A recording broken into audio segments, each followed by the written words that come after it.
E olha, dados dessazonalizados do IBCBR mostraram que a agropecuária sofreu uma retração de 2,3% no mês de junho e recuou 3,1% no segundo trimestre, isso conforme esse relatório do Banco Central. Para a gente falar mais sobre esse assunto, sobre esses resultados, eu chamo Vicente Zotti, que é sócio-diretor da Pine Agronegócios. Muito obrigado por aceitar nosso convite, Vicente. Eu que agradeço, fico sempre disponível aqui para a gente falar um pouco sobre o nosso agronegócio. Vicente, queria te perguntar, os números são bastante expressivos, nessa queda de 2,3% em junho. Eu queria entender exatamente o que explica esse recuo expressivo da agropecuária, né, que foi mensurado por esse dado do IBCBR. Nós temos que entender que no caso do IBCBR, ele vai ter uma medida que é quantitativa, né? Que você vai colocar a questão de preço e outra que é a questão de volume, né? Então, quando você soma os dois, volume e preço, você vai entender que no caso do agropecuário, a gente teve uma queda do preço da soja, que foi importante nesse movimento de preço, comparado principalmente com a janela do ano passado, e com isso você tem um impacto do preço. Obviamente que o volume também houve um impacto no mês de junho, né? E principalmente aí no que tange a questão das exportações que foram muito boas, mas ainda assim você teve um cenário de consumo doméstico que foi impactado, né? Então a soja acabou pesando bastante nesse volume, perdão, no quantitativo do IBCBR. Outro fator também que acabou de certa forma, prejudicando ali o indicador, é a questão do volume de café. Por incrível que pareça, se a gente olhar em preço, nós temos 70% a mais de preço no café nesta janela do que na janela do ano de 2024, porém o volume é muito menor. Então nós tivemos na questão da exportação uma queda de praticamente 40%. Então é menos café que ficou disponível para a gente comercializar, para o produtor poder operar. Então isso, de certa forma, mexeu bastante com a balança agropecuária nessa janela. E Vicente, pensando na publicação por parte do IBGE dos dados oficiais do crescimento da economia brasileira no segundo TRI, né? Esses dados devem ser publicados agora no começo de setembro. O que a gente pode esperar acerca exatamente dos resultados do agronegócio, que a gente sabe, né, historicamente, vem sendo a principal base do crescimento da economia brasileira, né? Nós poderemos esperar, sim, um acumulado, né, de janeiro a julho melhor, né? Então, se a gente olha esse junho, realmente ele deu uma pesada grande, né, nesse acumulado de janeiro a junho. Mas julho a gente já tem uma recuperação importante, tanto em volume quanto no cenário de preço. E provavelmente nós teremos também um agosto bom, um agosto comparado com agosto de 2024, bom. Então, o agro ele deve começar a ajudar um pouco mais na questão do PIB, principalmente agora nessa janela de julho, comparando com o ano passado. Porém, esse é um volume limitado, né? Nós temos um cenário limitado de melhora. Por quê? A safra, no caso de milho, ela é sim uma safra maior do que a do ano passado. A Conab estima em 137 milhões de toneladas a safra do milho deste ano, da temporada 24-25, o que é bem maior do que o do ano passado. Por volta ali as casas apontam 126 milhões de toneladas, então é realmente uma mudança importante. Porém, nós temos que entender que no caso de valor, nós temos também um cenário dificultador. Então nós temos quantidades maiores com preços mais baixos no caso do milho. E no caso também de janeiro até junho, a soja também. Isso por Aí a causa do gente tem que câmbio também, entender. Vicente? É isso? Com essa perda de valor do dólar também tem impactado o agronegócio de uma forma direta? Claro, tem sim, porque se a gente considera, por exemplo, a janela do segundo semestre do ano passado, o câmbio ficou trabalhando mais próximo entre 5,60 e agora nós temos esse câmbio mais próximo aqui a 5,45, né? 5,50. Então nós temos também a questão do peso do câmbio, porém não é somente isso. Nós também, no caso da soja, tivemos uma queda dos outros itens formadores de preço e dentre eles o principal é Chicago. Então o contrato futuro da soja em Chicago apresentou uma queda muito forte. Então o câmbio tem a sua participação, porém numa menor fração, tá? E como a soja é a nossa principal pauta do PIB do agronegócio, ela tem um impacto muito relevante. Nós também temos que entender que no caso do açúcar, nós também tivemos um movimento de queda internacional dos preços, que também impactou no nosso PIB do agronegócio. Então, dentro das pautas maiores, as principais dentro do agro, nós temos a soja, depois nós vamos ter a pecuária, depois, brigando ali no terceiro lugar, né, o milho, cana-de-açúcar e o café. Então, essas três commodities, elas acabam brigando ali pelo terceiro, quarto e quinto lugar. Mas, disparadamente, o peso da soja ele é mais relevante. Então, voltando somente ao contexto do que a gente pode ver daqui para frente, né?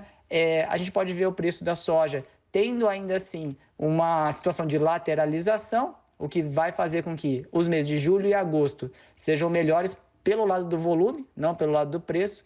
Na questão do café, nós vamos ter um volume maior, porque entrou a safra, começam as exportações, começam as vendas.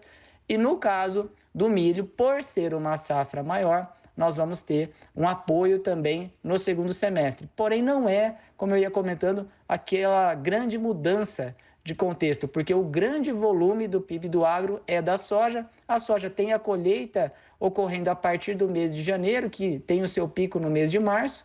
Só que depois que encerrou a colheita da soja, não tem mais o volume para a gente poder trabalhar esse PIB do agro. Então, basicamente, nós temos um contexto que a soja pesou nessa janela de janeiro a junho, vão ajudar as outras commodities nessa janela de julho, agosto e setembro, só que depois, mais para frente, aí pegando o quarto tri, nós temos uma dificuldade, um desafio muito grande. Obviamente que o real, se vier a se depreciar muito, vai ajudar nesse contexto. Mas se ele continuar nesse patamar de 5,60, aí nós vamos ter provavelmente um quarto tri complicado. Pensando naquele cenário que a gente acompanhou durante o início do ano, Vicente, de que muitas empresas exportadoras anteciparam exportações, por exemplo, aos Estados Unidos, tentaram escoar o mais rápido possível diversos insumos para lá antes do anúncio das tarifas de Donald Trump. A gente sabe que essas tarifas elas foram inicialmente anunciadas ali, né? Pelo menos aquele patamar considerado por Donald Trump, né? Não sabemos direito de onde que ele tirou os números, as tarifas recíprocas, mas isso no dia 2 de abril. Comparando exatamente esse período do primeiro trimestre ali do ano, com as empresas tentando se antecipar a esse anúncio, esses dados que já estão ali contidos, né, em meses do segundo trimestre, eles têm alguma correlação com esse movimento ou não? Essa pergunta ela é boa, mas quando a gente olha o IBCBR, ele vai até junho. E no caso, como essas tarifas elas foram anunciadas após o fechamento desses números, então, até o momento, pensando até junho, não há esse impacto das tarifas.